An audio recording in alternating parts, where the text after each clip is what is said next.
नमस्कार दोस्तों, मैं अजीत कुमार अपने इस नए यूट्यूब चैनल जिसका नाम है लर्न विद अजीत कुमार पे आप सभी का स्वागत करता हूं। दोस्तों, मैं इस चैनल पर वनडे एग्ज़ाम्स में पूछे जाने वाले कॉम्पिटिटिव इंग्लिश का कंप्लीट ग्रामर कोर्स लेकर आ रहा हूं और आशा करता हूं कि आप सभी का स्नेह मुझे मिलेगा। तो ज़्यादा बातें न करते हुए चलिए शुरू करते हैं। चलिए तो आज हम लोग शुरू करते हैं इंग्लिश के बेसिक्स से।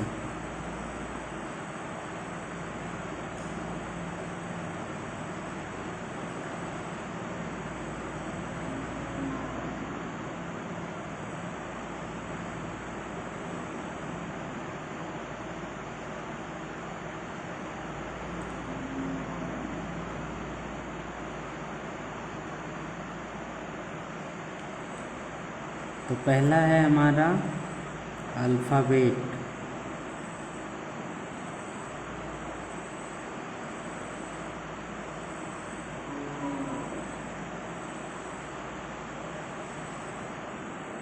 तो अल्फ़ाबेट हम लोग किसको बोलते हैं? तो इंग्लिश में जो लेटर हम लोग यूज़ करते हैं A to Z, उन्हीं को हम लोग बोलते हैं अल्फ़ाबेट। ABCDEFGHIJKLMNOPQRSTUVWXYZ। तो ये है होते हैं हमारे लिए अल्फ़ाबेट। स्मॉल लेटर में भी हम इनको लिखते हैं, तो ये भी हमारे लिए क्या होते हैं? ये भी हमारे लिए अल्फ़ाबेट ही होते हैं।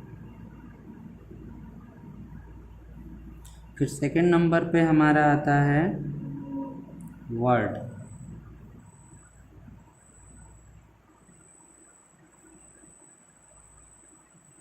तो वर्ड किसे कहते हैं? तो वर्ड हमारा ग्रुप ऑफ लेटर होता है, यानी अगर ये सारे अल्फ़ाबेट को अगर हम सिंगल लेंगे तो उनको हम लोग लेटर बोलेंगे।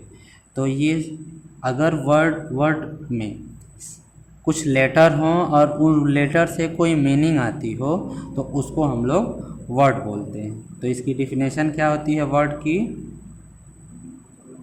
अ वर्ड इज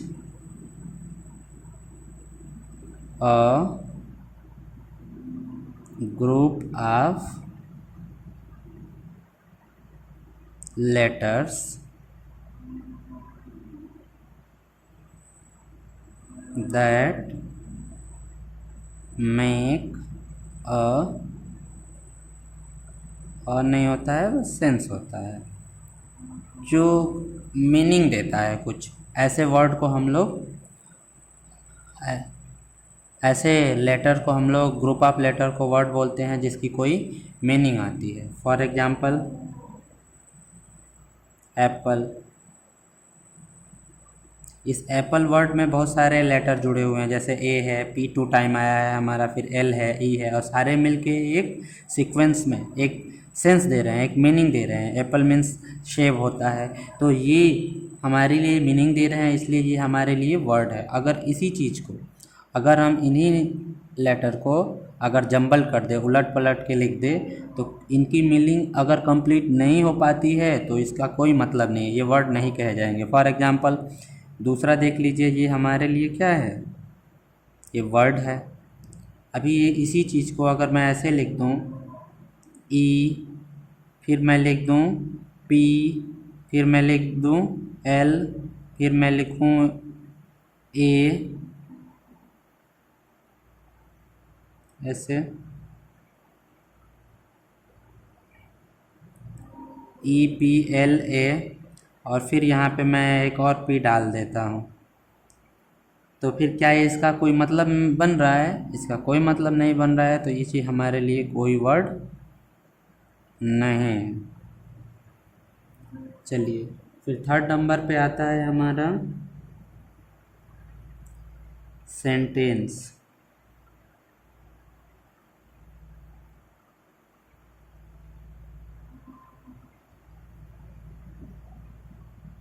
तो सेंटेंस क्या होता है?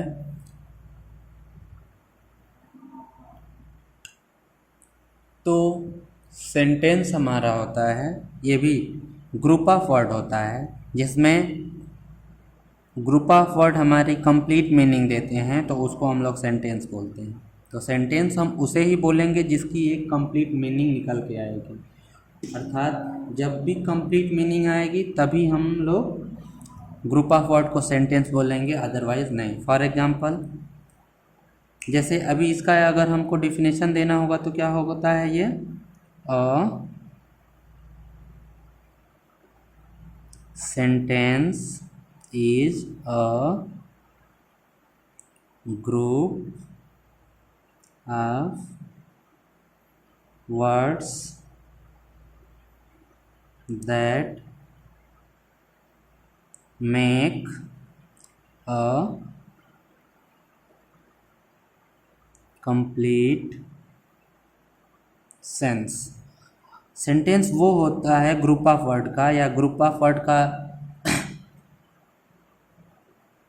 सेंटेंस में हमारे ग्रुप ऑफ वर्ड होते हैं जो कि कंप्लीट मीनिंग देते हैं, कंप्लीट सेंस देते हैं, उसे हम लोग सेंटेंस कहते हैं। फॉर एग्जांपल हम लोग देखते हैं,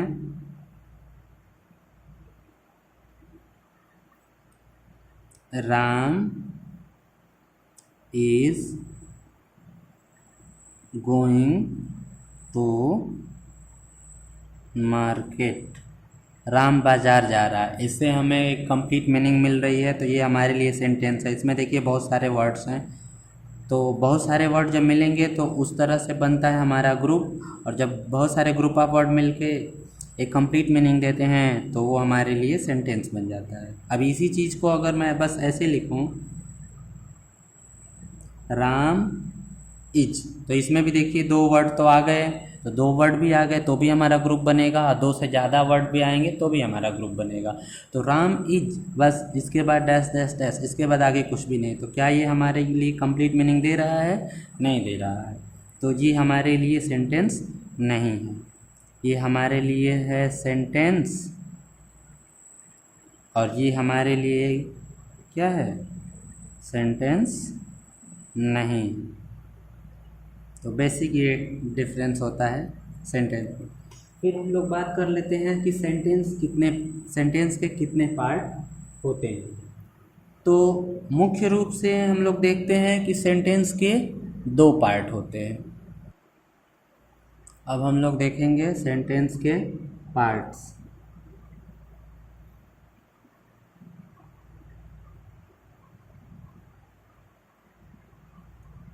तो सेंटेंस के मुख्य रूप से दो ही पार्ट होते हैं, जिसको हम लोग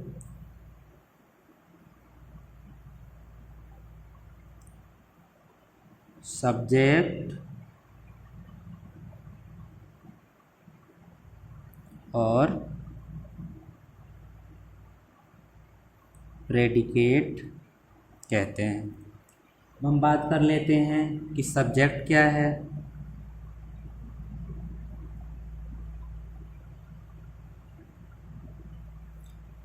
तो सब्जेक्ट होता है सेंटेंस में डोअर, यानी काम को करने वाला। तो काम को करने वाला ही हमारे लिए क्या होता है? सब्जेक्ट होता है। तो हम इसको लिख सकते हैं कि सेंटेंस में कार्य को करने वाला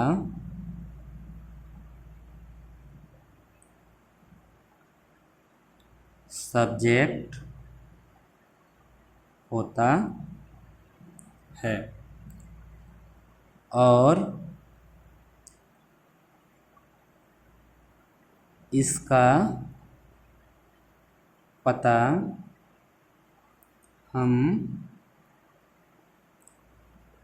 सेंटेंस में हु का प्रश्न करके लगाते हैं।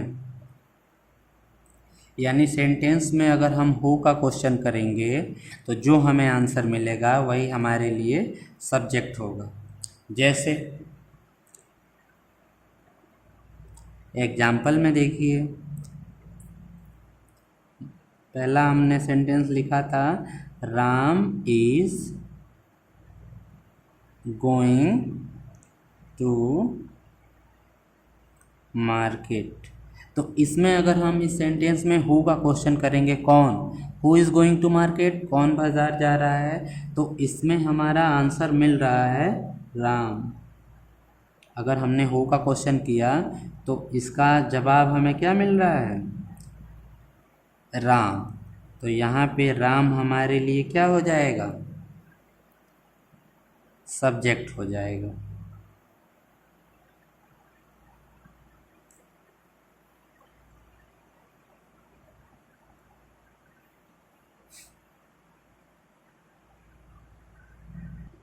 चलिए फिर नेक्स्ट हम लोग बात कर लेते हैं प्रेडिकेट की।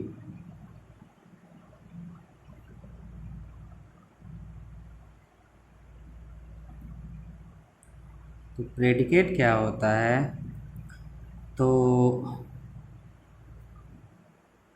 सेंटेंस में सब्जेक्ट को छोड़कर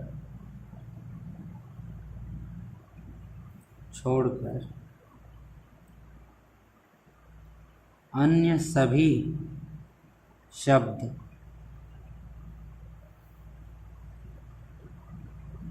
प्रेडिकेट कहलाते हैं।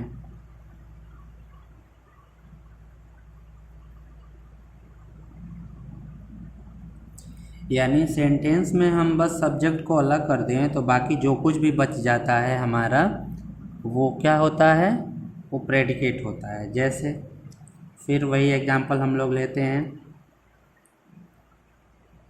Ram is going to market. इस सेंटेंस में हमारा सब्जेक्ट था राम, तो इस पे हम लोग यहाँ पे लिख भी ले रहे हैं सब्जेक्ट राम है, और इसको छोड़कर बाकी जो भी बच रहा है इज गोइंग टू मार्केट, तो यहाँ से हमारा यहाँ तक इज गोइंग टू मार्केट, ये हमारे लिए क्या है, ये हमारे लिए प्रेडिकेट है।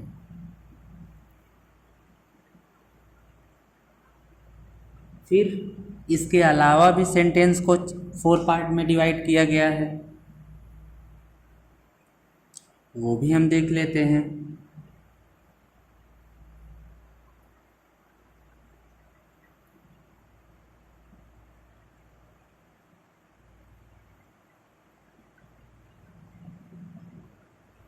तो यहाँ पे हम लिख रहे हैं कि इसके, ये तो पार्ट हो गए सेंटेंस के। अब सेंटेंस का विभाजन, डिवीजन किस प्रकार किया जाता है, तो उस पे हम लोग देखते हैं। इसके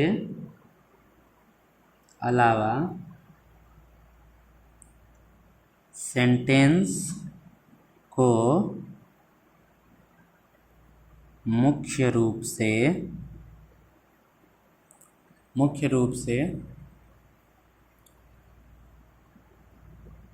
4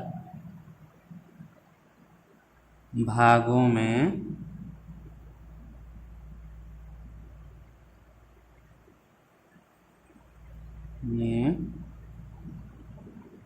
बांटा जाता है। मीन्स इसको 4 पार्ट में डिवाइड किया गया है। तो फर्स्ट है हमारा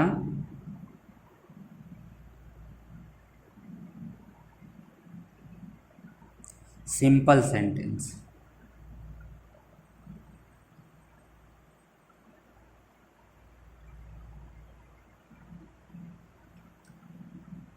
सिंपल सेंटेंस क्या होता है, तो सिंपल सेंटेंस हमारा वो सेंटेंस होता है जिसमें एक सब्जेक्ट होता है और उस सब्जेक्ट के लिए एक फाइनाइट वर्ब होती है, तो उसी को हम लोग सिंपल सेंटेंस कहते हैं।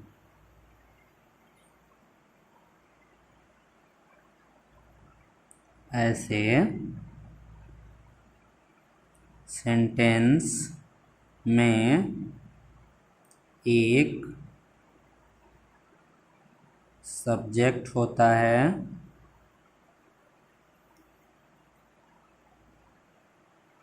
और एक ही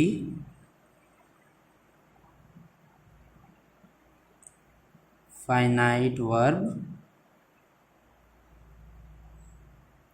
होती है। अब हम समझेंगे कि फाइनाइट वर्ब क्या होती है। तो देखिए, सब्जेक्ट के लिए जो वर्ब मेन रूप से आती है वो हमारे लिए क्या होती है, वो सब्जेक्ट के लिए फाइनाइट वर्ब होती है। मतलब वो वर्ब इसी सब्जेक्ट के लिए ही आती है, ठीक है। तो उसी को हम लोग क्या बोलते हैं, फाइनाइट वर्ब बोलते हैं। फॉर एग्जांपल अगर हम लोग देखेंगे तो आप लोग जितने भी सेंटेंसेस पढ़ते हैं, चाहे वो अफर्मेटिव के सेंटेंसेस हों, इंट्रोगेटिव के हों, सिंगल सेंटेंसेस जो भी हम लोग पढ़ते हैं वो हमारे सिंपल सेंटेंस होते हैं। मतलब ये है कि कोई भी एक अकेला सेंटेंस हमारा सिंपल सेंटेंस होता है, चाहे वो अफर्मेटिव हो, नेगेटिव हो, इंट्रोगेटिव हो, ऑप्टेटिव हो, ठीक है, या फिर एक्सक्लेमेटरी हो।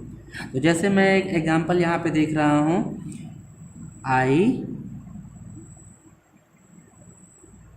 Right a letter. ध्यान से समझिएगा। तो यहाँ पे जो वर्ड है राइट, ये इस आई के लिए यूज हुआ है। तो यहाँ पे यही हमारे लिए क्या है, फाइनाइट वर्ब है, और इसका सब्जेक्ट क्या है, आई। वहीं पे मैं एक दूसरा सेंटेंस ले लूँ तो ये शी राइट्स अ लेटर। यहाँ पे देखिए ये वर्ब बदल गया, अभी राइट से राइट्स हो गया इस सब्जेक्ट के लिए। यानी जो वर्ब अपने सब्जेक्ट के जेंडर के अनुसार और बदलता रहता है या चेंज होता रहता है, उसी को हम लोग क्या बोलते हैं, फाइनाइट वर्ब। तो ये है फाइनाइट वर्ब, फाइनाइट वर्ब। तो जेंडर के अनुसार बदलता है, नंबर के अनुसार, सिंगुलर है कि प्लूरल है उसके अनुसार बदलता है, उसको हम लोग बोलते हैं फाइनाइट वर्ब। तो सिंगल सेंटेंस कोई भी हो, उसमें जितने भी जो है वर्ब आएंगी वो सब हमारे लिए जो मेन वर्ब का काम करती हैं वही हमारे लिए फाइनाइट वर्ब होती हैं। तो ये रहा हमारा सिंपल सेंटेंस का एग्जाम्पल। चलिए फिर सेंटेंस का जो दूसरा पार्ट होता है उसको हम लोग बोलते हैं कंपाउंड सेंटेंस।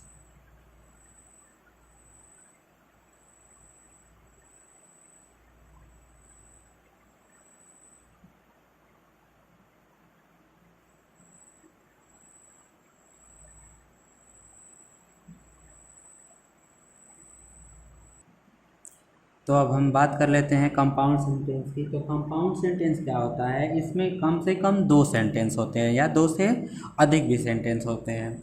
तो ऐसे सेंटेंस में दो सेंटेंस बिल्कुल स्वतंत्र होते हैं, दोनों एक दूसरे पे बिल्कुल डिपेंडेंट नहीं होते हैं, दोनों की मीनिंग कम्प्लीटली आती है, एक सेंटेंस दूसरे सेंटेंस पे डिपेंडेंट नहीं होता है। और ऐसे सेंटेंस से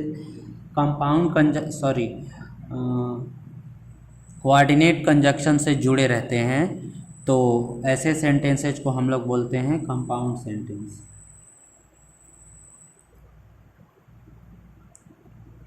ऐसे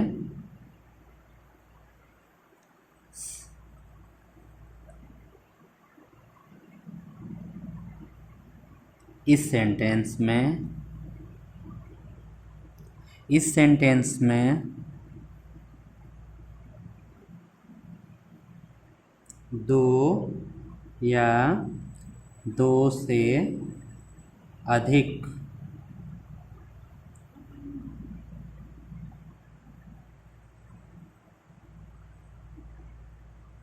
प्रिंसिपल क्लासेस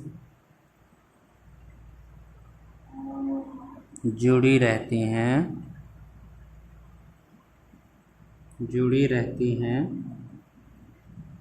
प्रिंसिपल क्लासेस जुड़ी रहती हैं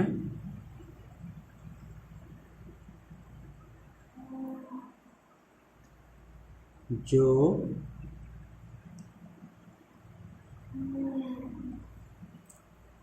कोऑर्डिनेट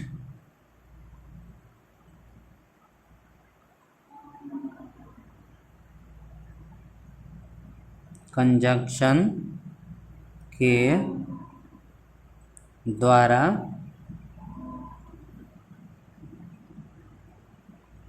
जुड़े होते हैं।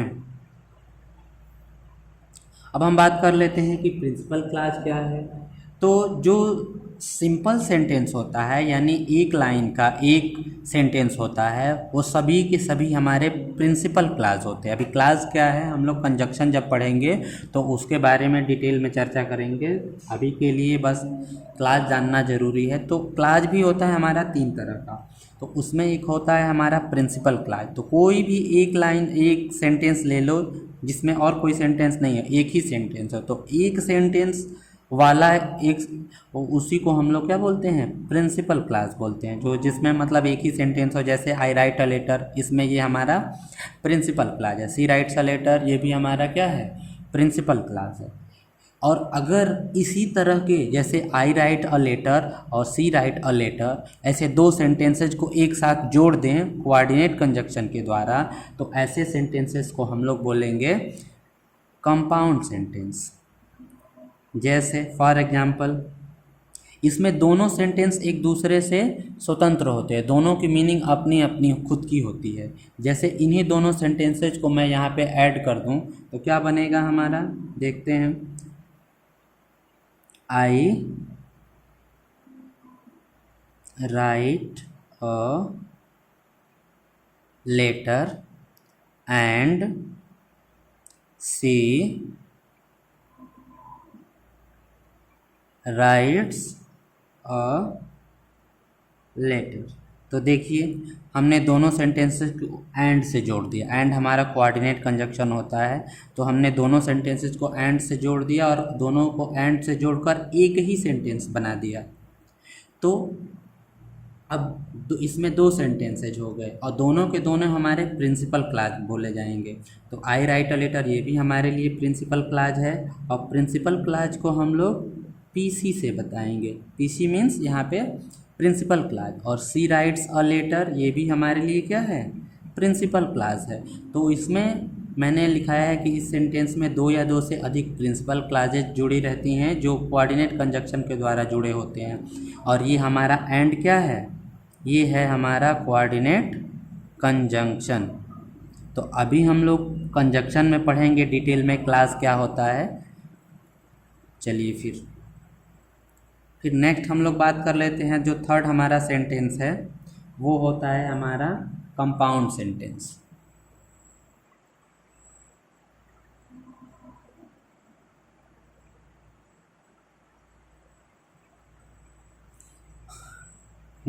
तो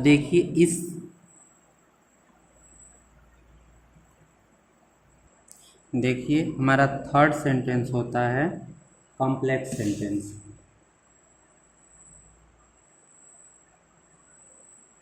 कॉम्प्लेक्स सेंटेंस। इस सेंटेंस में क्या होता है कि एक हमारा प्रिंसिपल क्लॉज होता है जिसकी मीनिंग कंप्लीट आती है, कंप्लीट मीनिंग होती है, और दूसरा जो सेंटेंस होता है उसकी मीनिंग वो अपनी मीनिंग के लिए इसी पहले वाले सेंटेंस पर डिपेंडेंट होता है। तो ऐसे सेंटेंसेस को जो अपनी मीनिंग के लिए किसी दूसरे सेंटेंस पर डिपेंडेंट होते हैं उनको हम लोग बोलते हैं सबऑर्डिनेट क्लॉज। तो यहाँ पे हम लिख लेते हैं, इस सेंटेंस में 2 या 2 से अधिक सेंटेंस हो सकते हैं। इसमें कम से कम 2 सेंटेंस रहेंगे और 2 से ज़्यादा भी हो सकते हैं। जिसमें कम से कम एक सेंटेंस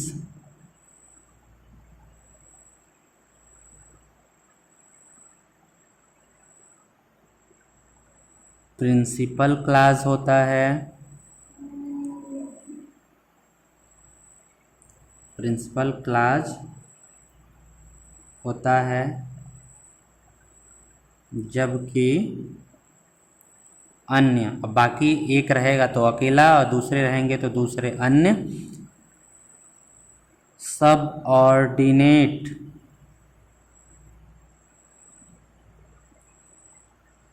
क्लॉज होते हैं जो सबऑर्डिनेट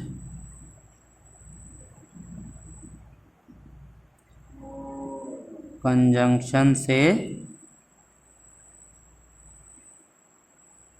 जुड़े होते हैं। फॉर एग्जाम्पल, अब देखिए एक अच्छा सा एग्जाम्पल लेते हैं। You can not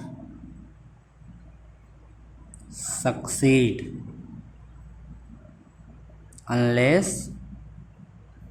you work hard। देखिए इसमें दो सेंटेंसेज हैं हमारा, एक है यू कैन नॉट सक्सीड और दूसरा है अनलेस यू वर्क हार्ड। मतलब ये है कि पहला है आप सफल नहीं हो सकते हैं, ये है हमारा प्रिंसिपल क्लॉज जिसकी मीनिंग कंप्लीट है, ठीक है ना। और दूसरा सेंटेंस है अनलेस यू वर्क हार्ड, जब तक आप कठिन परिश्रम नहीं करते हैं। इसकी मीनिंग आ रही है तो ये हमारे लिए क्लॉज है, लेकिन कंप्लीट मीनिंग नहीं आ रही है इसकी। ये अपने मीनिंग के लिए डिपेंड है इस पे कि जब तक आप कठिन परिश्रम नहीं करते हैं तब तक आप सफल नहीं हो सकते हैं। तो ये अपनी मीनिंग के लिए किस पे डिपेंड है, इस सेंटेंस पे। तो ऐसे सेंटेंसेस को हम लोग बोलते हैं सबऑर्डिनेट क्लॉज। इसके बारे में हम लोग डिटेल में पढ़ेंगे कंजक्शन चैप्टर में। यहाँ पे ये देखिए अनलेस जो हमारा है सबऑर्डिनेट कंजक्शन से जुड़ा हुआ है। चलिए फिर फोर्थ नंबर पे हमारा होता है मिक्स्ड सेंटेंस।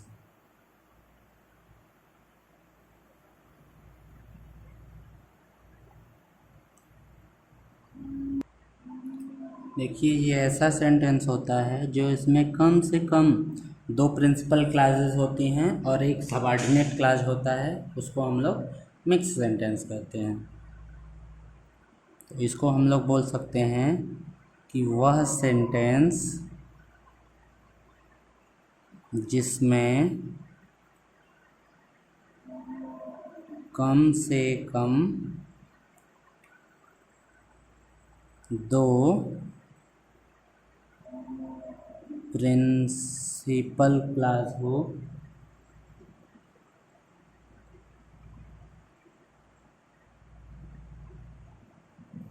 प्रिंसिपल क्लॉजेस हों तथा एक सबऑर्डिनेट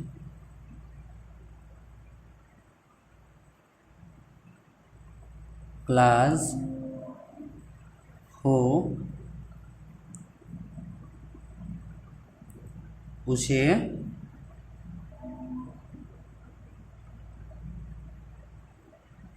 मिक्स्ड सेंटेंस कहा जाता है। चलिए इसका एग्जांपल देख लेते हैं। He went to market, he went to market and bought a costly wrist watch, bought a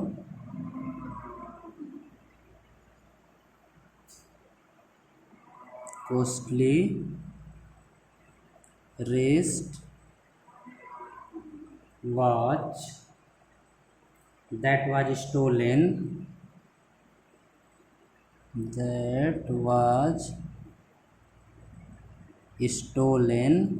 a few weeks ago।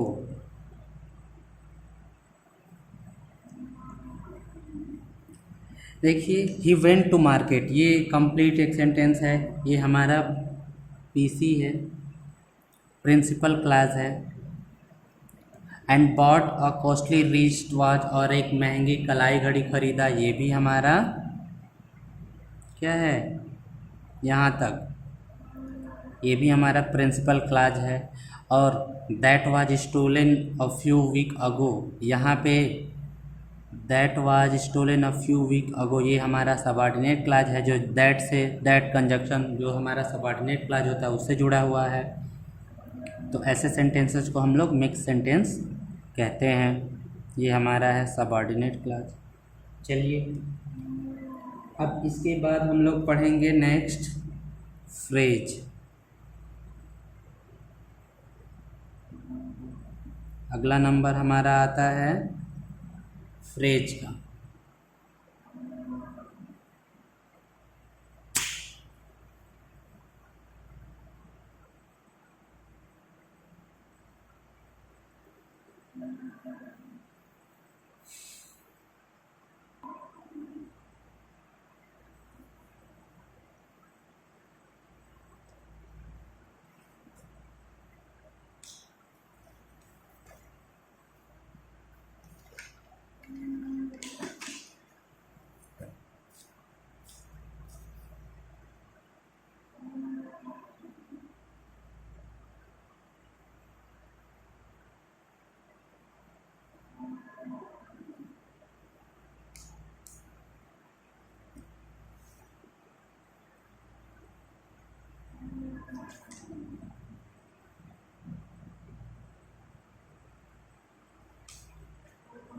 चलिए तो अब हमारा फोर्थ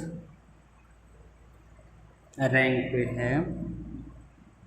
इससे पहले हम लोगों ने पढ़ लिया अल्फ़ाबेट, वर्ड, सेंटेंस और सेंटेंस के पार्ट। अब हमारे फोर्थ नंबर पे आएगा फ्रेज।